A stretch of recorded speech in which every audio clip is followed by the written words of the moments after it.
bien évidemment, c'est quelque chose que Tsahal n'a pas cherché, mais il faut aussi garder à l'esprit que oui, il s'agit d'une guerre. Et dans une guerre, il y a des bavures, il y a des erreurs opérationnelles. En fait, les erreurs ne sont pas font exprès, c'est-à-dire des erreurs qui ne visent que les Palestiniens ou des employés de l'humanitaire, mais aussi des Israéliens même. Alors, je vous rappelle qu'il y a à peu près 15% des morts en fait de Tsahal sont le résultat en fait d'un tir des soldats de Tsahal eux-mêmes. Nous avons le plaisir d'être en ligne avec Or Issachar. Or, bonjour, Boker Tov. Bonjour Daniel, Boker Tov. Vous êtes le directeur du département des recherches au sein de l'organisation des bitronistes en Israël, et nous voulions essayer d'avoir un peu votre impression parce que ça fait beaucoup de bruit à l'étranger, dans la communauté internationale, et ça porte d'une certaine manière un peu beaucoup atteinte à l'État d'Israël, cette affaire, cette méprise qui a coûté la vie à 7 fonctionnaires de l'aide humanitaire de World Central Kitchen, une association d'aide humanitaire dominante, on va dire, dans la bande de Gaza depuis le début de la guerre.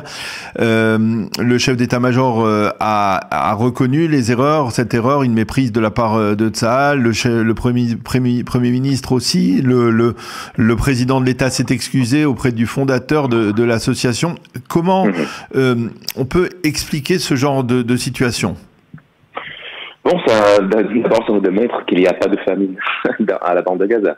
Le fait même qu'il y a de World Kitchen, des employés qui en fait s'occupent de distribuer de l'aide humanitaire, nous démontre en fait que les rumeurs, les désinformations sur les conditions graves à la bande de Gaza, c'est faux quand même. Et alors, il faut se poser la question, bien sûr, bien évidemment qu'il y aura cet incident est vraiment c'est malheureux, c'est triste. Il s'agit d'une peut-être une bavure, mais une erreur opérationnelle, comme on dit. Mais je vous rappelle que le taux en fait d'erreurs opérationnelles parmi les opérations de Tsahal est en fait très bas. Si on compare en comparaison avec d'autres militaires dans le monde, Tsahal en fait a le taux, à mon avis, le plus bas parmi les armées du monde de ce genre d'erreurs. Et en fait, c'est la première fois peut-être que Tsahal vise des vrais employés d'aide humanitaire et par erreur, alors qu'on sait qu'on accuse Israël tout le temps et depuis le début de la guerre. Et c'est traditionnel en fait, qu'Israël a bombardé un hôpital, c'était faux finalement, qu'Israël a bombardé une ambulance qui a été utilisée finalement par le Hamas. Alors plein d'accusations qui se sont avérées comme des accusations malhonnêtes. Alors cette fois-ci, oui, Israël a présenté ses excuses, il a commis une investigation pour découvrir ce qui s'est passé. Bien évidemment, c'est quelque chose que Tsahal n'a pas cherché. Mais il faut aussi garder à l'esprit que oui, il s'agit d'une guerre. Et dans une guerre, il y a des bavures, il y a des erreurs opérationnelles. Et d'ailleurs, il faut rappeler, peut-être, Or, que parmi ces erreurs, il y en a eu qui ont coûté la vie à des Israéliens. On rappelle bien entendu ce qui s'est passé avec les 3 otages qui ont été tués par les forces israéliennes. Oui, en fait, ça nous démontre qu'en fait, les erreurs ne sont pas font exprès, c'est-à-dire que des erreurs en fait visent ne que, comme vous l'avez précisé, des erreurs qui ne visent que les Palestiniens ou des employés de l'humanitaire, mais aussi des Israéliens même. Alors, je vous rappelle qu'il y a à peu près 15% des morts en fait de Tsahal sont le résultat en fait d'un tir des soldats de Tsahal eux-mêmes. Alors, encore une fois, des bavures, des erreurs opérationnelles. Ça ne veut pas dire que Tsahal ne commet pas d'erreurs. Ça ne veut pas dire que Tsahal, c'est une armée qui est parfaite et qui est 100% précise. Mais je vous rappelle qu'aussi, et après des dizaines d'incidents où Tsahal a été malhonnêtement accusé de faire exprès de viser des civils, des employés de l'ONU qui se sont avérés comme des terroristes de Hamas, d'UNRWA, etc., des ambulances, des hôpitaux tout ça me démontre en fait qu'il s'agit de la première erreur peut-être depuis le début de la guerre sur ce champ-là. Alors, bien entendu, on ne pourra pas changer les gens de mauvaise foi et qui en profitent pour accuser Israël, mais peut-être les gens les plus honnêtes, on peut peut-être leur rappeler justement ce type de données. Ceci dit, je voudrais que l'on essaye de mieux comprendre. On le voit apparemment, les Américains ne sont pas du tout favorables à une opération israélienne dans la ville de Rafah. Ils affirment que les propositions faites par Israël ne sont pas réalistes, c'est-à-dire à savoir un déplacement, ou de moins une partie importante des réfugiés un petit peu plus vers le nord. Il ne s'agit pas de l'autre côté, il ne s'agit pas de revenir vers le nord de la bande de Gaza, parce que ça fait partie d'un autre débat, mais finalement, concrètement, est-ce que vous pensez qu'Israël peut lancer une opération sans l'aval des États-Unis dans le contexte actuel, surtout après que les Américains aient exprimé de manière aussi véhémente leur colère après ce qui s'est passé avant-hier à Deir el-Balah? Oui, absolument, je le pense. À mon avis, en fait, il n'y a pas de choix. Écoutez, je suis allé, j'ai visité le Parlement européen il y a une semaine et demie. Et je parlais avec pas mal de membres du Parlement, y compris des parlementaires français. Et je leur demandais, écoutez, vous nous offrez en fait des leçons, ce n'est pas des alternatives. Vous nous dites, écoutez, il faut pas aller jusqu'au bout à Rafah. Alors, l'alternative est quoi exactement? C'est-à-dire, il faut dire les choses de façon positive. Oui, nous voulons faire que le Hamas reste à la bande de Gaza. Oui, nous voulons en fait maintenir le régime de Hamas à la bande de Gaza. Et comme ça, Israël peut mieux comprendre les intentions des pays du monde. C'est-à-dire que si on ne va pas à Rafah, et si on ne va pas au camp de centre, Deir el-Balah, Nuseirat et les autres, ça veut dire qu'en fait, on est d'accord avec le fait que Hamas et le régime de Hamas est maintenu et continue de s'opérer et d'exister à la bande de Gaza. Et donc, la menace, et même après le 7 octobre, l'attentat terroriste, le pire attentat terroriste de l'histoire d'Israël, même après cela, Israël n'a pas la permission, entre guillemets, en fait aller jusqu'au bout. Et c'est ça, des standards, des critères qui sont jamais posés à aucun autre pays dans le monde. Et ça me démontre peut-être que oui, les Américains, comme vous l'avez dit, sont pas favorables peut-être, mais Israël a des intérêts nationaux et on peut pas. Bien sûr, il faut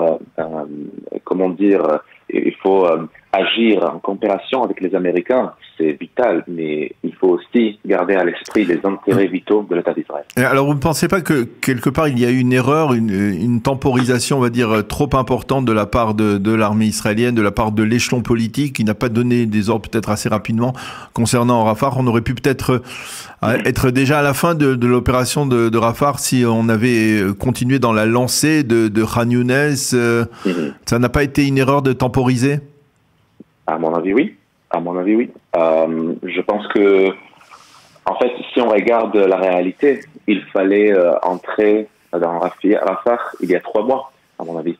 Et le fait qu'on ait, comme vous l'avez dit, temporisé, ou le fait qu'il y a un délai dans notre opération, en fait, le temps ne marche pas pour Israël. Et il faut garder à l'esprit aussi que la pression de la part de la communauté internationale s'intensifie.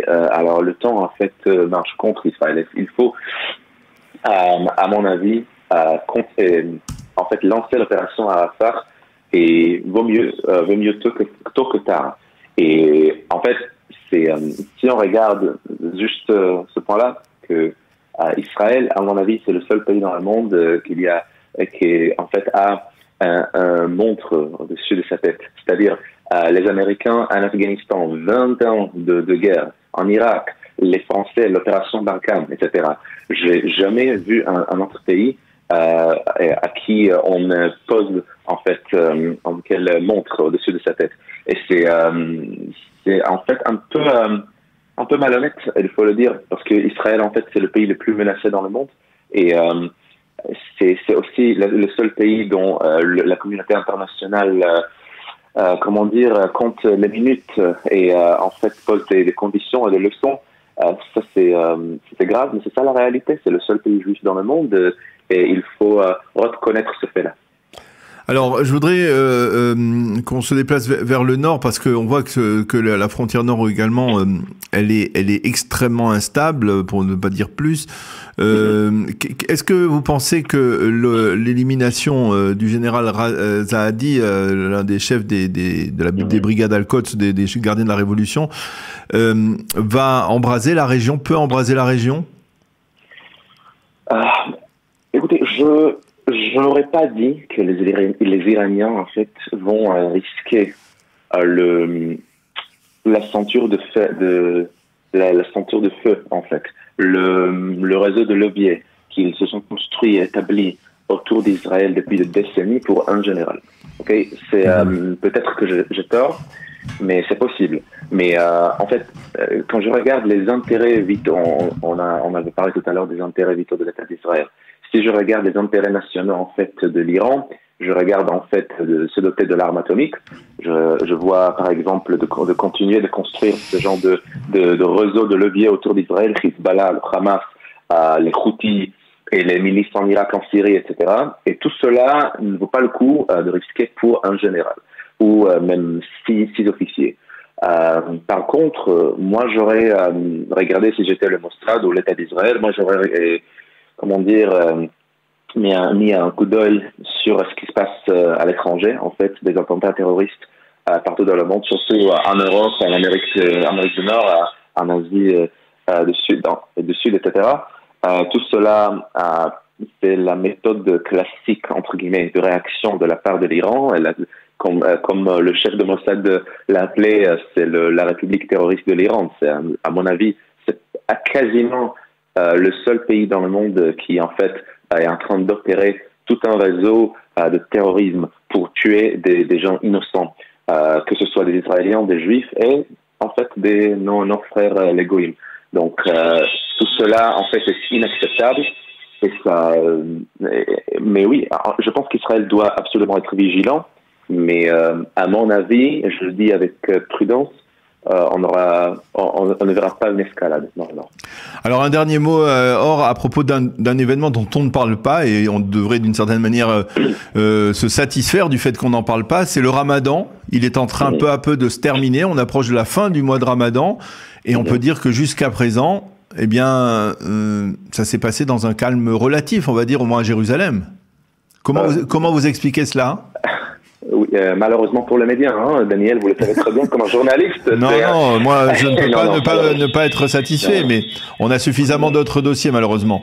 Mais oui, non, il y a assez de nouvelles, comme on dit, mais oui, apparemment, mais vous savez très bien que ce n'est pas se reproduit par soi-même, c'est-à-dire que il n'est pas évident en fait qu'on n'a pas trop de tensions au cours du mois de Ramadan, malgré les efforts de Hamas, malgré les efforts de l'Iran. Écoutez, moi je suis les efforts, la propagande de Hamas et de l'Iran au cours des mois derniers, des années dernières en fait, mais le mois de Ramadan, ils ont en fait publié des panneaux, des publicités, etc., tout en appelant les Palestiniens de prendre un couteau, de prendre un armement et commettre des attentats terroristes. Et le fait même que c'est pas produit jusqu'à maintenant, je dis avec prudence, mais le fait même qu'on a eu un Ramadan relativement calme et non pas grâce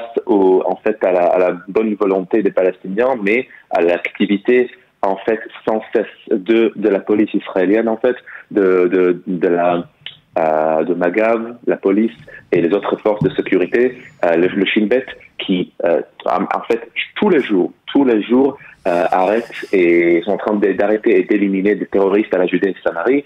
Je le dis encore une fois, malgré les efforts de Hamas de faire ce qu'on a fait, la coalescence de fonds, en fait, tenter de recruter des Palestiniens de la Judée et Samarie pour les efforts à la bande de Gaza, et créer ce genre de liens.